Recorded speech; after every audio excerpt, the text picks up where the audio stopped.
पूरी की पूरी जो बांग्लादेश की ताकत है वो मैं आपके सामने दिखा रहा हूं, लेकिन अगर इसको हम भारत से कंपेयर करेंगे, हिंदुस्तान से कंपेयर करेंगे, तो फिर आप पाएंगे कि कहीं भी भारत के सामने बांग्लादेश टिकता नहीं है। तो सवाल ये उठता है कि जब सैन्य ताकत के मामले में इतना पीछे है बांग्लादेश भारत से, तो फिर आखिरकार वो भारत को आंख दिखाने की हिम्मत कैसे कर रहा है। जब अगर भारत चाहे तुम्हें इतना स्ट्रैंगल कर दे, इतना स्ट्रैंगल कर दे कि बेटा तुम्हें यह ना पता लगे कि मिसाइल कहां से आई और कहां चली गई। तुम्हारे सिर्फ दो पड़ोसी हैं, दो, एक म्यांमार जो कि खुद भुक्का नंगा है, और दूसरे तुम भुक्के नंगे, तुम्हारा दूसरा पड़ोसी भारत है।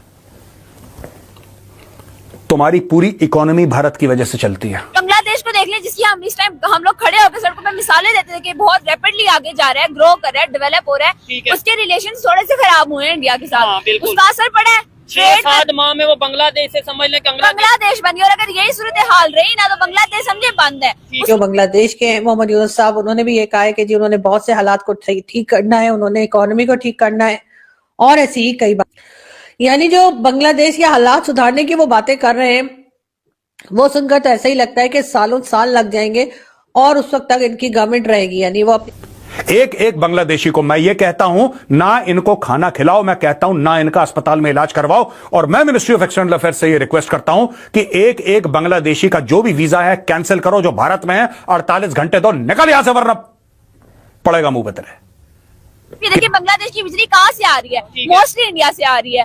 उनकी खुराक जो है, उनकी सब्जियां हैं, उनके फल हैं, उनका राशन है, वो कहाँ से आ रहा है? वो मोस्टली इंडिया से आ रहा है। तो नुकसान, अगर ट्रेड बंद होती है तो इसमें इंडिया का कोई नुकसान नहीं है। देश कहीं भी नहीं टिक पाएगा। अब अगर आर्थिक मोर्चे पर बात करें तो बांग्लादेश, जो कि 16.72 करोड़ की आबादी वाला छोटा सा देश है, उसकी जीडीपी भारत से 9 गुना छोटी है। एक एक बांग्लादेशी को मैं ये कहता हूं, ना इनको खाना खिलाओ, मैं कहता हूं ना इनका अस्पताल में इलाज करवाओ। और मैं मिनिस्ट्री ऑफ एक्सटर्नल अफेयर्स से ये रिक्वेस्ट करता हूं कि एक एक बांग्लादेशी का जो भी वीजा है कैंसिल करो, जो भारत में है 48 घंटे दो, निकल यहां से, वरना पड़ेगा मुंह पे तेरे। किसी बांग्लादेशी को अंदर नहीं आने देना, घुट के रहने दो वहीं पे। कहना जाओ बेटा, अब्बू अब्बू करके चीन के पास जाओ, चीन मदद करेगा। तुम्हें हिंदुओं के ऊपर हमला करना है, आई विल टेल यू, ठीक है, आई विल टेल यू। आज की तारीख में अगर भारत चाहे तुम्हें इतना स्ट्रैंगल कर दे, इतना स्ट्रैंगल कर दे कि बेटा तुम्हें यह ना पता लगे कि मिसाइल कहां से आई और कहां चली गई। तुम्हारे सिर्फ दो पड़ोसी हैं, दो, एक म्यांमार जो कि खुद भुक्का नंगा है, और दूसरे तुम भुक्के नंगे, तुम्हारा दूसरा पड़ोसी भारत है। तुम्हारी पूरी इकोनॉमी भारत की वजह से चलती है। तुम इस गलतफहमी में मत रहना कि तुम बहुत बड़े टेक्सटाइल में तुर्रम खान हो। तुम्हारा रॉ मटेरियल कहां से आता है? मैं बता रहा हूं कुछ सच्चाइयां। आज की तारीख में सरकार हमारी कुछ करे ना करे, हम लोग क्यों वेट करते हैं सरकार कुछ करे? एवरी वन ऑफ यू, आज मेरी अपील है, तुम्हें हिंदुओं को मारना है, ठीक है, तुम्हें मंदिर तोड़ने हमारे, ठीक है, चलो अब मैं बताता हूं क्या करना है। आपको जहां बांग्लादेशी मिले, आप पुलिस को रिपोर्ट करिए ये बांग्लादेशी है। नोएडा में घरों में काम करते हैं, ये सब बांग्लादेशी हैं और झूठ बोलते हैं मालदा के रहने वाले हैं। They are not from Malda. Malda एक इलाका है वेस्ट बंगाल में। एक एक बांग्लादेशी से पूछो कि तुम कहां के रहने वाले हो, दे विल टेल यू। और अगर आपका, मैं आपको बोल रहा हूं, जितने भी लोग हैं, अगर आपके कोई बंगाली फ्रेंड्स हैं ना, आपको नहीं पता लगेगा, you will not come to know, but if you have Bengali friends, they will identify. जो बंगाली है उसको फट से पता लग जाता है कि ये जो बोली बोल रहा है ये आदमी वेस्ट बंगाल का है कि ये बांग्लादेश का है। Any Bengali will tell you in 5 seconds, he will tell you कि नहीं भाई ये यहां का नहीं है, ये वहां का है। I request all the doctors, इनका इलाज बंद करो। Choke that country. We should stop all trade. जितने भी बिजनेसमैन हैं, आप जो भी सप्लाई कर रहे हो बांग्लादेश को बंद करो। इकोनॉमिकली इनको इतना तोड़ दो, इतना तोड़ दो कि इनकी रीढ़ की हड्डी टूटे, ये व्हील चेयर में बैठे हैं। इनको बहुत मंदिर तोड़ने का शौक है। बांग्लादेश को देख लिया, जिसकी हम इस टाइम हम लोग खड़े होकर सड़कों पे मिसालें देते थे कि बहुत रैपिडली आगे जा रहा है, ग्रो कर रहा है, डेवलप हो रहा है। उसके रिलेशन थोड़े से खराब हुए हैं इंडिया के साथ, उसका असर पड़ा है। 6-7 माह में वो बांग्लादेश से समझ लें बांग्लादेश बन गया, और अगर यही सूरत हाल रही ना तो बांग्लादेश समझे बंद है। उसकी वजह यह है कि आप ये देखिए बांग्लादेश की बिजली कहाँ से आ रही है? मोस्टली इंडिया से आ रही है। उनकी खुराक जो है, उनकी सब्जियां हैं, उनके फल हैं, उनका राशन है, वो कहाँ से आ रहा है? वो मोस्टली इंडिया से आ रहा है। तो नुकसान, अगर ट्रेड बंद होती है तो इसमें इंडिया का कोई नुकसान नहीं है। वो कंट्रीज जिनकी ट्रेड बंद हुई है इंडिया के साथ, नुकसान में वो है। वो देखकर लगता है ऐसा है कि बांग्लादेश जो है वो एक और पाकिस्तान बनने की तरफ चल पड़ा है। यानी कि अगर बांग्लादेश को ये कहा जाए कि माइनॉरिटीज का जो हाल वहां किया जा रहा है वो तकरीबन वही है जो पाकिस्तान में किया जाता है। कोई ज्यादा दूर अरसे की बात नहीं है जब पाकिस्तान में तकरीबन 20 से 21 चर्च जो थे वो जला दिए गए थे पंजाब में। लोगों को आज भी याद होगा और उस बात को मेरे ख्याल है बहुत ज्यादा टाइम नहीं गुजरा है। मंदिर तोड़े जाते हैं, गुरुद्वारे तोड़े जाते हैं और इसी तरीके से माइनॉरिटी को तंग किया जाता है जिस तरह से इस वक्त बांग्लादेश में हो रहा है। इस वक्त के बांग्लादेश के जो केयर टेकर प्राइम मिनिस्टर हैं, जिनकी मैं आपको फोटो भी दिखा रही हूँ, उनका कहना ये है कि आए तो थे वो जनाब इलेक्शन करवाने के लिए, कहा यही जा रहा था कि बहुत जल्द इलेक्शन करवा के वो चले जाएंगे, लेकिन अब ऐसा लगता है उनका जाने का मूड नहीं है।